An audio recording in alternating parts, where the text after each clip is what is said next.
This is my 1991 Honda Africa Twin.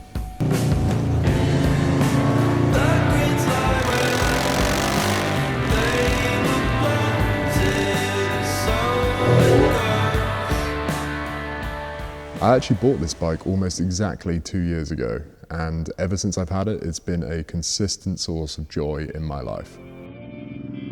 So when I bought this bike, it was from a guy in Germany in a town called Essen, and he'd had the bike for, I think, over 10 years, and finally decided to get rid of it. So me and my dad, we drove for 16 hours one day, there and back to Germany, to go pick up the bike in a van, and it was a great adventure.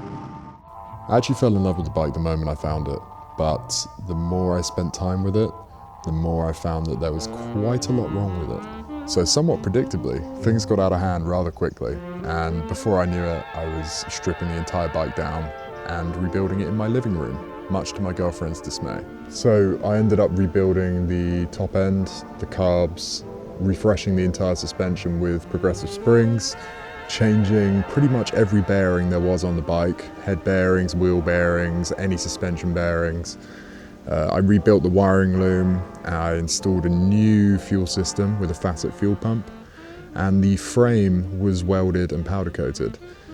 None of this stuff I had ever done before, so it's kind of a baptism of fire, but I think it turned out pretty nice.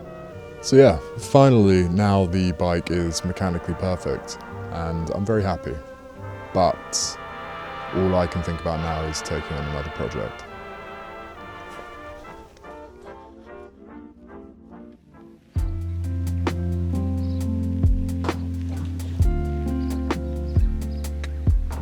Excellent.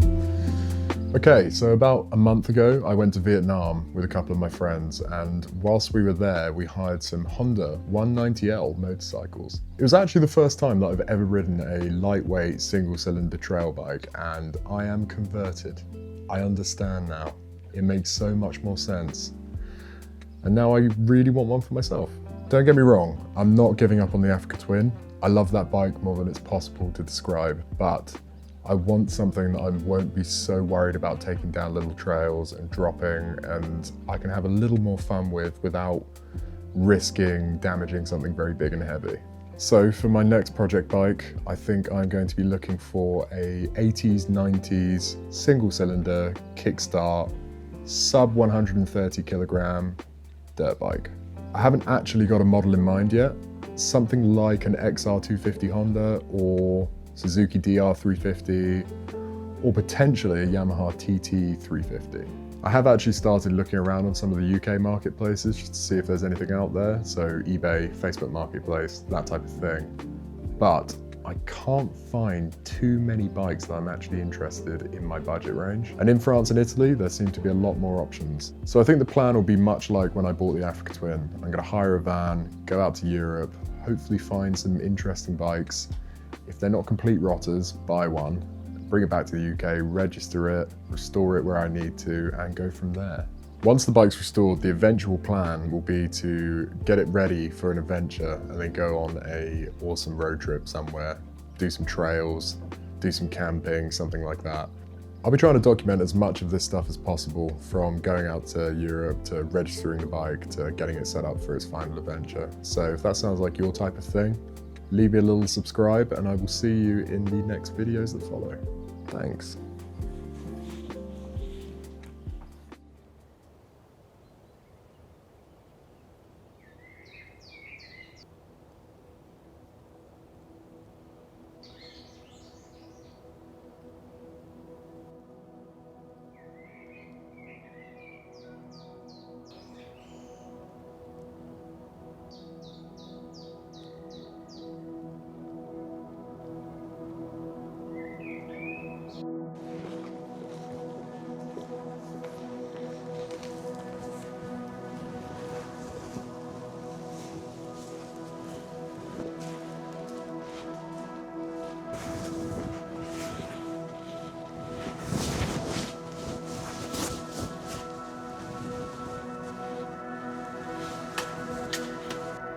Good morning everyone.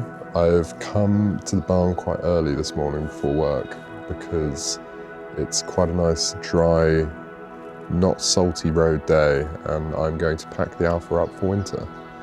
So every year in the UK, the roads get covered in salt.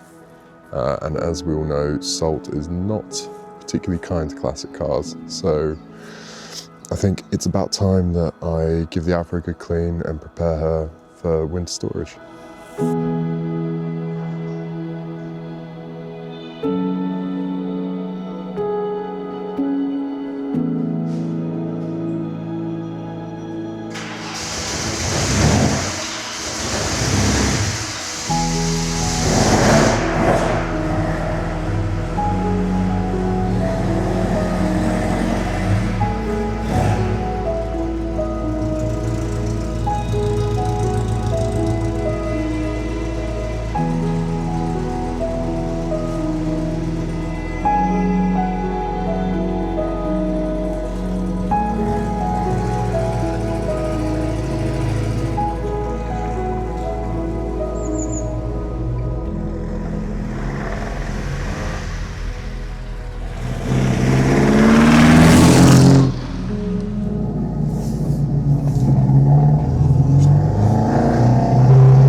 Okay, so I'm brimming the tank so that whilst it's stored, there's less chance of condensation getting in and rusting out my fuel tank. So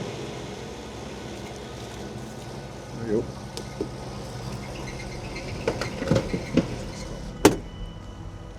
It's definitely brimmed.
So now that the car is nicely washed and clean, the next job I'm going to do is pumping up the tyres. I think these tyres are rated to about 52 psi, but I'm just going to pump them up to around 42, just so that they've got a bit more air in them for where they sit over winter.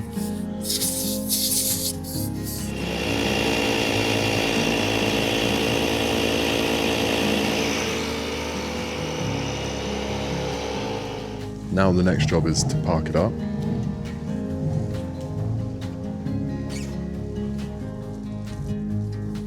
I'm going to plug in my C-Tech battery tender so that the battery stays nice and healthy over the winter.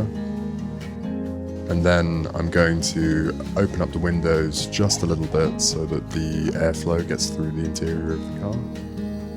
And then finally, cover it back up and wait until you can enjoy it again next spring.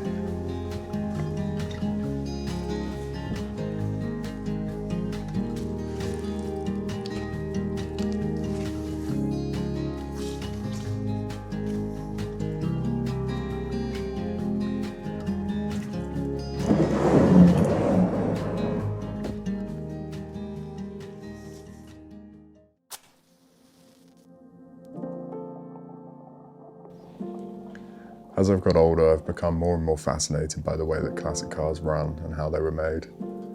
But as a kid, I was always fascinated by how they look.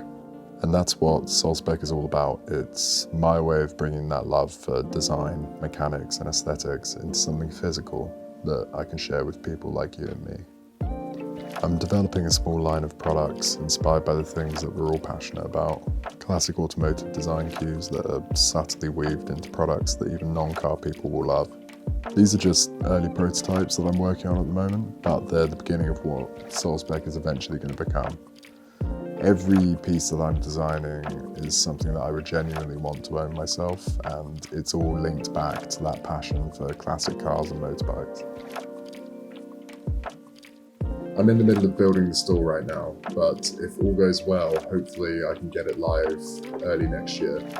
If you want to follow the process and get updates, the best way to do so is by following me on this channel and on my Instagram. But if you'd also like to know when the store goes live and be one of the first people to see it, if you go to solspec.com, there's a way that you can sign up for the email newsletter, and I will send you an email as soon as the store becomes available.